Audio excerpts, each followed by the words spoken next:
रानो चिड़िया की दो बेटियां थी और साथ में उसने 3 अंडे भी देकर रखे हुए थे। ये ऊपर वाले, मैं क्या करूं? मौसम अचानक से बदल रहा है। मैंने अपना पक्का घर भी नहीं बनाया, अब क्या बनेगा मेरा? मम्मा, मुझे ठंड लग रही है, मुझे अपने पंखों में तो छुपा ले। बेटी गुड़िया, 3 अंडे भी है मेरे नीचे, उनको भी तो गर्म रखना है, नहीं तो अंडे खराब हो जाएंगे। आप थोड़ा सा सब्र करो, फिर मैं आपको अपने पंखों में ले लूंगी। जैसे जैसे ठंडी हवा बढ़ती जा रही थी, वैसे ही मम्मा चिड़िया के दिल में हौल उठ रहे थे। हे ऊपर वाले, इस तूफान को आज तो थमा दे, मैं तंग आ गई हूँ। कैसे लेकर जाऊंगी कहीं पर, किससे मदद मांगूंगी? सभी पक्षियों ने अपना अपना पक्का घर बना लिया था। अगर पक्का घर नहीं था तो सिर्फ और सिर्फ रानो चिड़िया का नहीं था। गोरी, मुझे लगता है रानो ने इस बार भी घर नहीं बनाया। तोते, लगने की क्या बात है, वो तो मैडम बन के बैठी है घोंसले में, जैसे उसके लिए बना बनाया घर आसमान से उतरना हो। ये हमेशा ऐसे ही करती है। पिछली बारिश में 2 बेटियों को जन्म दे दिया और फिर इस बारिश के मौसम में 3 अंडे हैं इसके। हम इसको जगह नहीं देंगे। पिछली बारिश में मेरे घर में इतना सूसू किया इनकी बेटियों ने कि 3 महीने तक बू नहीं जाती थी। तोते, तुम्हारी हिम्मत है, कैसे रख लिया था इसको? अरे मुझे तो देखते ही पंखों में आग लग जाती है। मैं तो कभी ना रखूं इसको अपने घर में। मुझसे गलती हो गई थी गोरी, इस बार तो ऐसा कुछ नहीं होने दूंगा। अरे मैं तो इसको अपने घर की तरफ मुंह भी नहीं करने दूंगा। तोते, मेरी सुंदर भाई तोते, चलो ना उस छोटी चिड़िया से बातें करके आते हैं, देखते हैं क्या सोच कर बैठी है, क्योंकि शाम से पहले पहले बारिश आ जाएगी। गोरी, मुझे बहुत काम है, मैंने जाना भी है अपनी पत्नी को मायके से लेने के लिए। चलो चलो, नाराज क्यों होते हो, एक बार बात करके आते हैं। भिखोरी कवि और मिठू तोता रानो चिड़िया के पास जाते हैं। रानो, कैसी हो और तुमने अपना पक्का घर क्यों नहीं बनाया? तोते भैया, आप मेरी हालत अच्छे से जानती हो। 2 छोटी छोटी बेटियां हैं, घर बनाने लगूंगी तो इसको कोई शिकारी चील उठा कर ले जाएगी। अगर अंडे छोड़ूंगी तो इस खोई जैसे कोई काले कौवे आकर अंडे पी जाएंगे। गंदी छोटी चिड़िया, तुमने अपने अंडों को समझ के क्या रखा है? क्या हम कौवे तुम्हारे अंडे पिएंगे? ना ना, माफ करना, तुम्हारे जैसे गंदे चालाक अंडे हम नहीं पिएंगे। गोरी, चुप कर जाओ, तुमने मेरी बहन का अंडा पिछले साल पिया था, मुझे अच्छे से याद है। हाँ, तो हम ये कहने आए थे कि हमने अपना अपना पक्का घर बना लिया है, और अगर तुमको मदद चाहिए हो तो हमारे पास मत आना, यही बोलना था ना। लो, मेरी बात को कमल करती, अब तुम लोग जा सकते हो। रानो, अब तुम बदतमीजी कर रही हो। देखो तोते और गोरी, मैं आपसे मदद मांगने नहीं आई, मगर आप लोग पहले मुझे बातें सुनाने के लिए आ गए। मैं नहीं आऊंगी आप लोगों के पास, आप जाइए और आराम से रहिए। चलो गोरी, भलाई का तो जमाना ही नहीं है, हमने सोचा था इसके घर बनाने में मदद कर देंगे। हाँ हाँ तोते, मैंने तो लकड़ियाँ भी बचाई थी इस छोटी चिड़िया के लिए। अब मेरे ऊपर कोई एहसान लगाने की जरूरत नहीं है, मैं जानती हूँ तुम लोगों को अच्छे से। तोता और गोरी कभी वहाँ से चले जाते हैं। बेटी गुड़िया, आ जाओ, मेरे पंखों में छुप जाओ, और मैना को भी बुलाओ, वो कहाँ सो गई है। मम्मा, मुझे हैरानी हो रही है, मैना को इतनी ठंडी हवा में नींद कैसे आ रही है? मुझे तो बिल्कुल भी नहीं आ रही थी।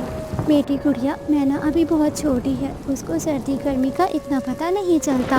शाम हो जाती है और फिर शाम के समय तेज तेज बारिश आना शुरू हो जाती है। कालू, कालू भतीजी, कितना मजा आ रहा है अपने इस पक्के वाले घर में।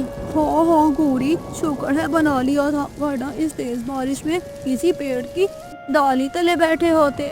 ना ना भतीजी, मैंने पिछले साल भी घर बनाया था और फिर इस साल भी बना लिया। बिना घर के मेरा गुजारा नहीं होता, मैं कोई छोटी रानो चिड़िया तो हूँ नहीं। वैसे गोरी, उसके 3 अंडे हैं, 2 बच्चे हैं, कहाँ जाएगी इतनी बारिश में? अरे घर हमारा बड़ा है, एक घोंसला रख देते हैं ना उसके लिए।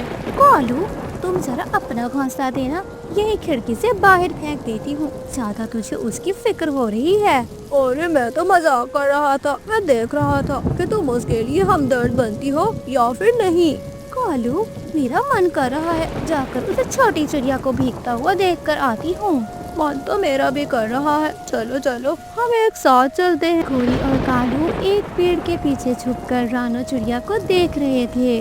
ये भगवान, मेरा इतना क्या कसूर है। मेरे 3 अंडे, साथ में 2 छोटी छोटी बेटियां, मैं किसको कहाँ लेकर जाऊँ और कैसे उठाऊँ। इस तूफान को थमा दे, इस बारिश को थमा दे, मैं अपना जल्दी पक्का घर बना लूंगी। ना ना छोटी चिड़िया, अब ये बातें किसी काम की नहीं है। बारिश फुल है, तूफानी बारिश है, बहा के ले जाएगी। अरे हमारे जंगल की जान छूटेगी इस छोटी चिड़िया से। तभी हवा बहुत तेज होती है और तेज हवा में रानो का घोंसला और उसकी बेटियां अंडे समेत सभी नीचे गिर जाता है। हाय मैं मर गई, मेरी बेटियां और मेरे अंडे। रानो जल्दी से जाकर सबको उठा लेती है। मम्मा मम्मा मुझे चोट लगी है। मम्मा आप कुछ करो ना, हम कब तक खुले आसमान के लिए बैठे रहेंगे। बेटी गुड़िया, किसी तरह आज अपनी मम्मा की मदद करो। लो एक अंडा आप उठाओ, एक अंडा मैं ना आप उठाओ, एक अंडा मैं उठाती हूँ और तुम सब मेरी पेट पर आ जाओ। रानो अपनी दोनों बेटियों को अपने पेट पर बिठाकर वहाँ से चली जाती है। कालूपति जी, ये जाएगी दूसरे वाले जंगल में, वहाँ पर हर जगह से मदद मांगेगी। कोई दयालु पक्षी इसकी मदद कर लेगा। गौरी, हमारे होते ऐसा नहीं होगा, कोई पक्षी इसकी मदद नहीं करेगा। चलो इसका पीछा करते हैं। दूसरे जंगल जाकर रानो चिड़िया एक बुलबुल के पास जाती है। मेरी 2 छोटी बेटियां हैं, साथ में 3 अंडे भी हैं, क्या आपके घोंसले में जगह बनेगी। अरे रानो, हाँ मेरा घोंसला बड़ा है, तुम परदेसी चिड़िया लगती हो, मैं जरूर तुम्हारी मदद करूँगी। पीछे से गोरी और कालू आ जाते हैं। ना बुलबुल बहन, इसकी मदद भूल कर भी नहीं करना। पिछले साल हमने इसकी मदद की थी। हाय हाय, इतना सूसू करती हैं इसकी बेटियां, मेरा पूरा घोंसला गंदा हो गया था। चिड़िया, ये तो गलत बात है, तुमने अपनी बेटियों को सूसू करना नहीं सिखाया, वो भी घोंसले नहीं करती हैं। तुम जाओ, मेरे घर में कोई जगह नहीं। कहो, तुम बहुत ही दुष्ट हो, क्या मिलता है तुमको झूठ बोलकर। बुलबुल बहन, ऐसी कोई बात नहीं है, मेरा विश्वास करो। जाओ जाओ छोटी चिड़िया, अब आगे जाकर मदद मांगो, यहाँ तुम्हारी दाल गलने वाली नहीं है। जब तुम लोग ही पीछे हो, किसी का दरवाजा खटखटाने की क्या जरूरत है। तुम लोग हो ना मेरा काम बिगाड़ने के लिए। रानो फिर किसी से मदद मांगने नहीं जाती, बल्कि वो एक बड़े पेड़ के नीचे अपना घोंसला रख देती है। मेरी अंडे और मेरी बेटियां, ऊपर वाले ने चाहा तो यहाँ सुरक्षित रहेंगे। मम्मा, ये पेड़ काफी घना है, यहाँ पर ज्यादा बारिश का पानी नहीं आ रहा। हाँ बेटी गुड़िया, इसलिए तो मैंने ये रखा है। पास वाले पेड़ में आकर गोरी और कालू बैठ जाते हैं। गोरी, हमें अपना पक्का घर बनाने की क्या फायदा हुआ। कालू, फायदा हो या ना हो, मगर इस बारिश में इस छोटी चिड़िया को छत के अंदर जाने नहीं दूंगी। गोरी चलो, मेरे सारे पंख भीग गए हैं। अगर तुमको जाना है तो जाओ, मैं इस छोटी चिड़िया को ठिकाने लगा कर ही आऊंगी। गोरी, जितना तो मेरे बारे में सोचती हो, अगर अपने बारे में सोच लोगी तो जंगल की सबसे कामयाब पक्षी बन जाओगी। और जितना तुम अपने इन अंडों और छोटे बच्चों के बारे में सोचती हो, उतना अपने बारे में सोचोगी तो बड़ी कामयाब बन जाओगी। तभी आसमान से जोरों की बिजली कड़कती है और फिर बिजली गोरी और कालू पर आकर गिरती है। आग लगकर वो दोनों जल भूनकर वहीं पर खत्म हो जाते हैं। हे ऊपर वाले, तू तो इंसाफ करने वाला है ना। तुमने मेरे साथ बहुत अच्छा इंसाफ किया। गोरी और कालू ने मुझे तंग करके रखा हुआ था, अब मैं जिससे मदद मांगूंगी वो मेरी मदद भी करेगा। ऐसे गोरी और कालू को अपने बुरे किए की बुरी सजा मिलती है। रानो चिड़िया भी दूसरे पक्षी से मदद मांगती है। अपनी बेटियां और अपने अंडों को लेकर उसके घर चली जाती है। कालू कौवा सुबह ही सुबह अपने घर से निकल जाता था, क्योंकि उसकी एक कौवी से दोस्ती हो गई थी। कालू जी, अगर आप शादी के लिए जल्दी से हाँ नहीं करोगे, बारात नहीं लाओगे, तो मेरी मम्मी मेरी शादी किसी और जगह करवा देगी। ना ना, ये कैसी बातें कर रही हो। बिल्कुल नहीं, तुम मेरी पत्नी बनोगी, मेरी हो और हमेशा मेरी ही रहोगी। अगर आप अपनी पत्नी के आगे पीछे ऐसे ही दौड़ते रहे तो हमारी शादी कहाँ से होगी। उससे जान छुड़वाइए और मुझसे शादी कीजिए। मेरी सुंदर कवि, तू परेशान क्यों होती है। कालू तुम्हारा है और तुम्हारा ही रहेगा। मैं जानती हूँ तुम मुझसे प्यार करते हो, मगर इस बात का ये भी मतलब नहीं कि तुम अपनी बीवी बच्चों के साथ भी खुश रहो। अरे मेरी बात तो सुनो, ऐसे नाराज क्यों हो रही हो। वो कवि वहाँ से उठकर चली जाती है। अरे अब तो मसला हो गया, नाराज हो गई मुझसे मेरी सुंदरी। अब इस गोरी कवि से जान छुड़वानी पड़ेगी। न जाने कौन सा गंदा समय था, मैंने उससे शादी कर ली और फिर अंडा भी हो गया। गोरी कवि घर में बैठकर अपने पति का इंतजार कर रही थी। मम्मा मम्मा, पापा कब आएंगे? मुझे बहुत भूख लग रही है। जग्गू बेटा, आज आने दो अपने पापा को, मैं पूछती हूँ उससे। हमें कुछ खाने पीने को देता नहीं, निकम्मा निखट्टू कालू कहीं का। मम्मा, क्या आपको पता नहीं था कि कौवे निकम्मे होते हैं? तो आपने क्यों की कौवे से शादी? जग्गू, मैं कौन सा चिड़ियाओं के परिवार से हूँ, मैं भी तो कवि हूँ। कवि हूँ तो कौवे से ही शादी करूँगी ना। तभी कालू कौवा भी अपने घर आ जाता है। कालू, तुम कुछ खाने को नहीं लाए? तुम्हें पता भी है हमारा जग्गू कितना भूखा है।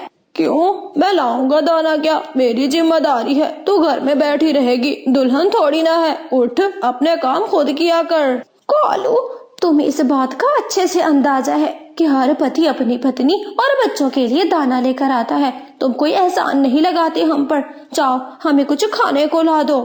भाई मैं तो सोने लगा, मुझे नींद आ रही है, अपने काम खुद ही कर लेना।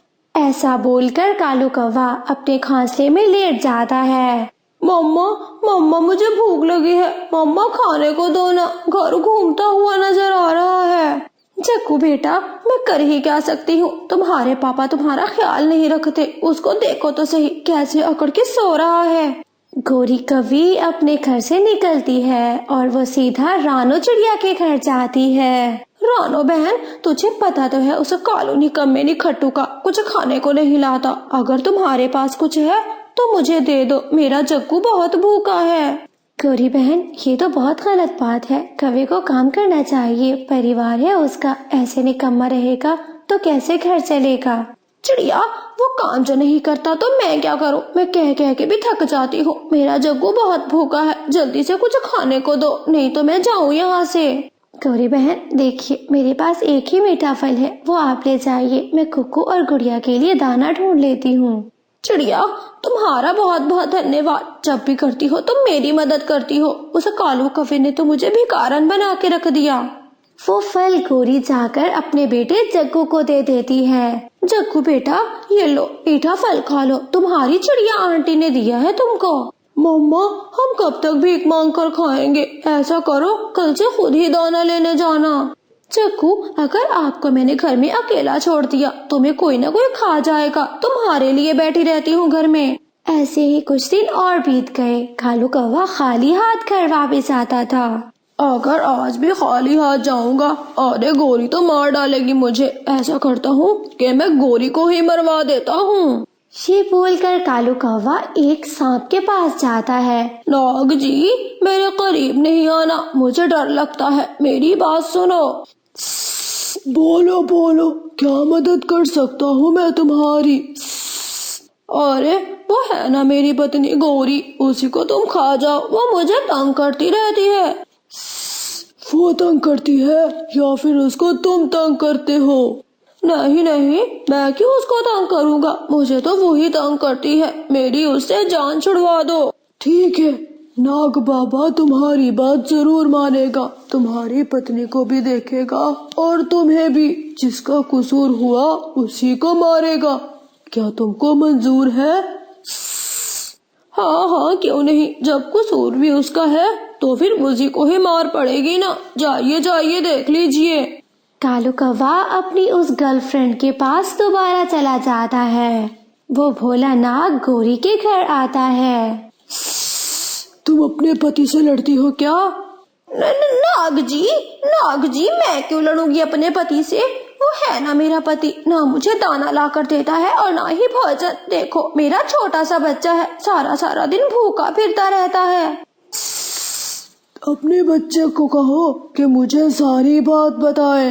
जग्गू बेटा, डरना नहीं है, ये हमारे जंगल के नाग जी हैं, ये अच्छा फैसला करेंगे। इनको बताओ तुम्हारे पापा क्या क्या करते हैं। जग्गू उस नाग को सारी कहानी बता देता है। अच्छा, तो ये बात है, अब मैं इस कालू को छोड़ूंगा नहीं। वो नाग कालू को ढूंढने के लिए निकल पड़ता है। कालू अपनी गर्लफ्रेंड के साथ बैठा हुआ था और नाग भी वहीं पर पहुंच जाता है। देखो, आज मैंने उसका काम मुकम्मल कर दिया। नाग जी को बोला कि मेरी पत्नी को खा जाओ। कालू जी, क्या तुम वाकई में सच कह रहे हो? हाँ हाँ, उसको खा जाएगा नाग। अरे छोड़ेगा नहीं, देखना। अरे मर जाएगी, उसका कोई पंख तक नहीं मिलेगा। तो ये बात है कालू, अब तू अपनी खैर मना। वो नाग कालो कौवे को डस लेता है। जैसे ही नाग को देखती है तो उसकी कौवी वहाँ से भाग जाती है। नाग जी, आपने मुझे क्यों डस लिया? मैंने तो अपनी पत्नी का बोला था ना। और तुम्हारी पत्नी ने तुम्हारा बोला। अपने बच्चे को भूखा मारते हो, पत्नी को दाना भोजन नहीं देते और इधर इश्क लड़ाते हो। अरे तुम्हें मर जाना चाहिए। उस जहर के कारण उसी समय ही कालू कौवे की मौत हो जाती है। चक्कू बेटा, जैसे भी थे तुम्हारे पापा थे, तुम अपने पापा को गलत नहीं समझना। मगर हाँ, वो मेरे लिए अच्छे पति साबित नहीं हुए। मुझे मारना चाहते थे और दूसरी शादी करना चाहते थे। मैं जानता हूँ मम्मा, मैं कभी अपने पापा को बुरा नहीं कहूँगा, मगर अपने पापा जैसा बनूंगा भी नहीं। शाबाश मेरे बेटे चक्कू, शाबाश। ऐसे ही रहना, अपनी मम्मा का ख्याल